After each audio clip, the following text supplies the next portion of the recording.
Hi friends, welcome to news pocket. మన దేశ విదేశాంగ శాఖ మంత్రి ఎస్ జయశంకర్ తాజాగా పోలాండ్ విదేశాంగ శాఖ మంత్రి అయిన రాడోస్లావ్ సికోర్స్కీకి స్ట్రాంగ్ వార్నింగ్ ఇచ్చారు. మీరు మా దేశంతో సత్సంబంధాలను, ఆర్థిక సంబంధాలను ఏర్పరచుకోవాలి అంటే ఖచ్చితంగా మీరు ఉగ్రవాదం పట్ల జీరో టాలరెన్స్ విధానాన్ని అవలంబించాలి. మీరు ఇప్పటి వరకు పాకిస్తాన్కు సపోర్ట్ చేస్తూ ఉన్నారు. 2025 అక్టోబర్లో మీరు పాకిస్తాన్లో పర్యటించిన తర్వాత అక్కడ ఉగ్రవాదాన్ని మద్దతిస్తూ పాకిస్తాన్లో అసలు ఉగ్రవాదమే లేదు అనే విధంగా మాట్లాడుతూ వచ్చారు. ఇలాంటి చర్యలను గనక ఇకపై నుంచి కంటిన్యూ అయితే ఖచ్చితంగా మీతో ఎట్టి పరిస్థితుల్లోనూ మేము ఆర్థికంగా ఎలాంటి సంబంధాలను ఏర్పరచుకోము. ప్రస్తుతం మీరు మా దేశానికి మీ అవసరం కోసం మాత్రమే వచ్చారు.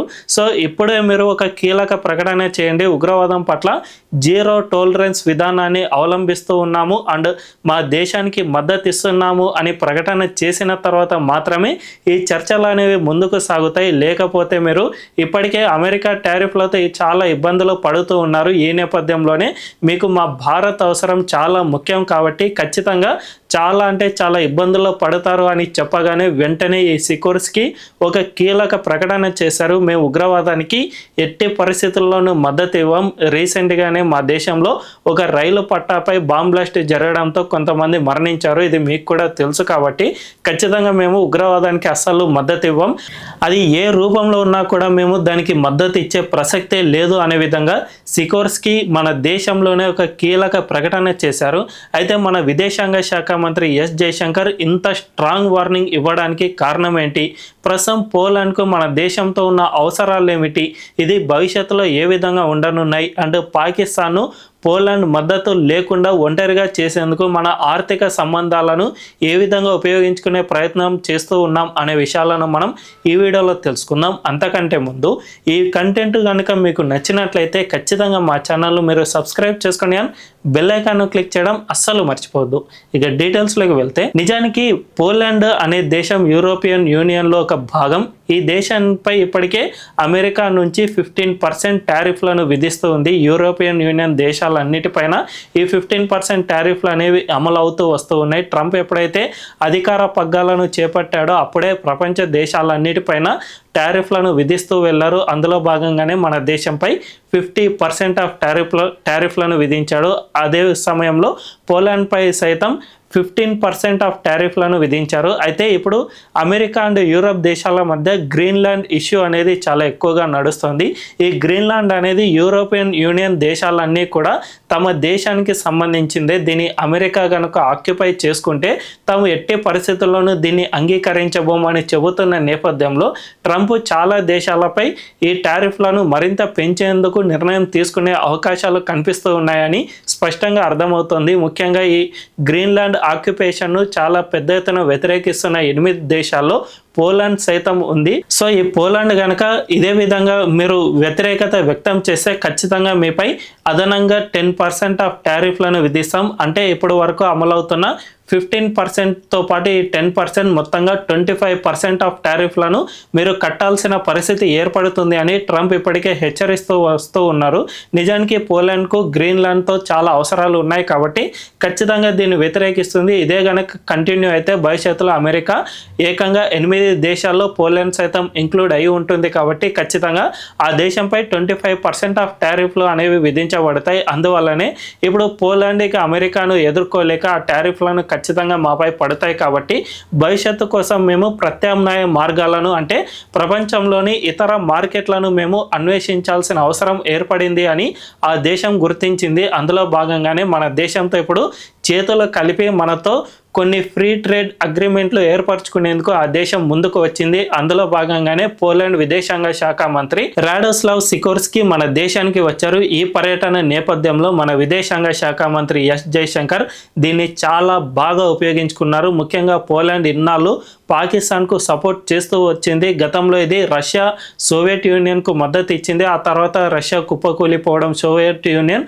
విచ్ఛిన్నం కావడంతో ఈ పోలాండ్ అనే దేశం నాటో కూటమిలో చేరింది. అప్పటి నుంచి పాకిస్తాన్కి ఎక్కువగా ఇది మద్దతు ఇస్తూ వచ్చింది. పాకిస్తాన్ ఎంత ఉగ్రవాద దాడులకు పాల్పడిన, ప్రపంచానికి ఉగ్రవాదాన్ని ఎక్స్పోర్ట్ చేసిన, ముఖ్యంగా అమెరికా ట్విన్ టవర్స్ను కూల్చిన బిన్ లాడెన్ సైతం పాకిస్తాన్లో ఒక దశాబ్ద కాలం చాలా స్వేచ్ఛగా బతికినా కూడా అది పాకిస్తాన్ ఆర్మీ అండ్ ఆ ప్రభుత్వమే ప్రధాన కారణం.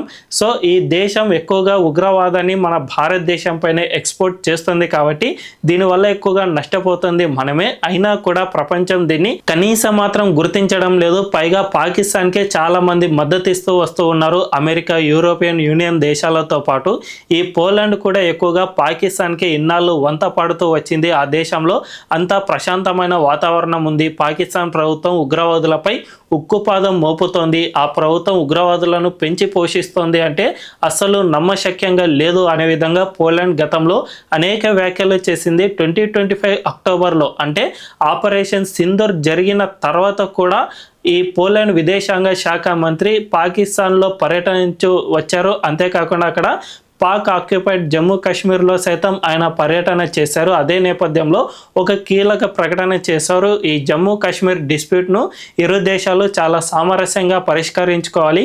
పాకిస్తాన్ చెబుతున్న వాదన సైతం కొద్దిగా వరకు కరెక్ట్గానే కనిపిస్తుంది కాబట్టి ఇరు దేశాలు దౌత్యపరంగా దీన్ని పరిష్కరించుకోవాలి అనే విధంగా పోలాండ్ ఒక స్టేట్మెంట్ ఇచ్చింది. దీన్నే జైశంకర్ ఇప్పుడు బాగా గుర్తుపెట్టుకున్నారు. ఇప్పుడు పోలాండ్కు మనతో అవసరం ఉంది కాబట్టి మన దేశానికి వచ్చింది. అంతే తప్ప మనతో ఏదో స్నేహ సంబంధాలు, దౌత్యపరమైన సంబంధాలు ఏర్పరచుకోవడానికి రాలేదు కాబట్టి మన అవసరాన్ని మనం గుర్తించి ఆ దేశాన్ని సెటరేట్ చేసే విధానంలో భాగంగానే జైశంకర్ ఈ కీలక స్టేట్మెంట్ చేశారు. మీరు ఎట్టి పరిస్థితుల్లోనూ ఉగ్రవాదులకు మద్దతు ఇవ్వబోం అని ప్రకటన చేసినప్పుడు మాత్రమే మా దేశం మీతో ఆర్థిక పరమైన సంబంధాలను ఏర్పరచుకుంటుంది. ఇప్పుడు మీపై అమెరికా కనుక 25% ఆఫ్ టారిఫ్లను విధిస్తే ఖచ్చితంగా మీ దేశంలో చాలా అంటే చాలా విపత్కర పరిస్థితులు వస్తాయి. కాబట్టి మీరు మాతో వ్యాపారం చేయాల్సిన అవసరం ఎంతైనా ఉంది. ఈ నేపథ్యంలో మీరు ఒకవైపు ఉగ్రవాదంతో చేతులు కలిపి మరోవైపు మాతో వ్యాపారం చేస్తామంటే మేము ఎట్టి పరిస్థితుల్లోనూ ఒప్పుకోం. మా దేశం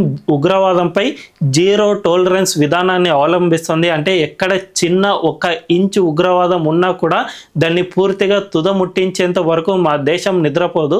అలాంటిది మీకు మద్దతు ఇస్తామని ఏ విధంగా మీరు అనుకున్నారు? ఏ మొహం పెట్టుకుని ఇప్పుడు మా దేశానికి వచ్చారు అనే విధంగా ఆయన పోలాండ్ విదేశాంగ శాఖ మంత్రిని పూర్తిగా కడిగి పారేశారని చెప్పుకోవచ్చు. సో ఇక ఏమీ చేసేది లేక పోలాండ్కి ఇప్పుడు తన అవసరాలు ఉన్నాయి కాబట్టి మన దేశానికి మద్దతు పలకాల్సిన పరిస్థితి ఏర్పడింది.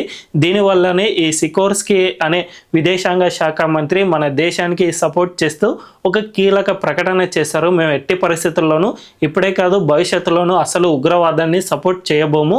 మేము పూర్తిగా ఉగ్రవాదం పట్ల భారతదేశం అనుసరిస్తున్న ఈ తీరును మేము పూర్తిగా యాక్సెప్ట్ చేస్తూ ఉన్నాం. భవిష్యత్తులో పాకిస్తాన్కే కాదు కదా ఏ దేశానికి మేము సపోర్ట్ చేయం అనే విధంగా ఆయన కీలక స్టేట్మెంట్ ఇచ్చాడు. దీన్ని బట్టి చూసుకుంటే మన దేశ విదేశాంగ విధానం ఎంతగా డెవలప్ అయిందో అర్థం చేసుకోవచ్చు. గతంలో మనం అసలు ఇంత పెద్ద ఎత్తున యాక్ట్ చేసిన పరిస్థితులే లేవు. కానీ ఇప్పుడు ఎప్పుడైతే మన దేశానికి విదేశాంగ శాఖ మంత్రిగా ఎస్ జైశంకర్ వచ్చారో అండ్ మన ప్రధానిగా మోదీ వచ్చారో అప్పుడు మాత్రమే మన విదేశాంగ శాఖ చాలా మెరుగుపడిందనే చెప్పుకోవచ్చు. గతంలో మనం అగ్ర దేశాలు లేదంటే యూరోపియన్ యూనియన్ దేశాలకు వెనకడుగు వేసే పరిస్థితి నుంచి ఇప్పుడు ఏకంగా ఆ దేశాలను సైతం ఎదురొడ్డి మరీ వారిని చేస్తున్న తప్పులను మనం ప్రశ్నిస్తున్న పరిస్థితి ఇప్పుడు ఏర్పడింది.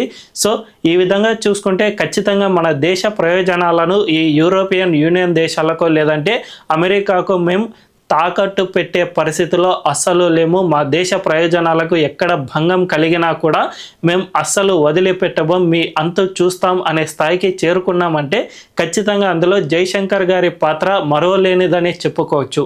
మరి ఈ వీడియోపై మీ అభిప్రాయం ఏంటో కామెంట్ల రూపంలో తెలియజేయండి. అండ్ ఈ వీడియో కనుక మీకు నచ్చినట్లయితే ఖచ్చితంగా మా ఛానల్ను సబ్స్క్రైబ్ చేసుకుని బెల్ ఐకాన్ క్లిక్ చేయడం అస్సలు మర్చిపోవద్దు. Thank you.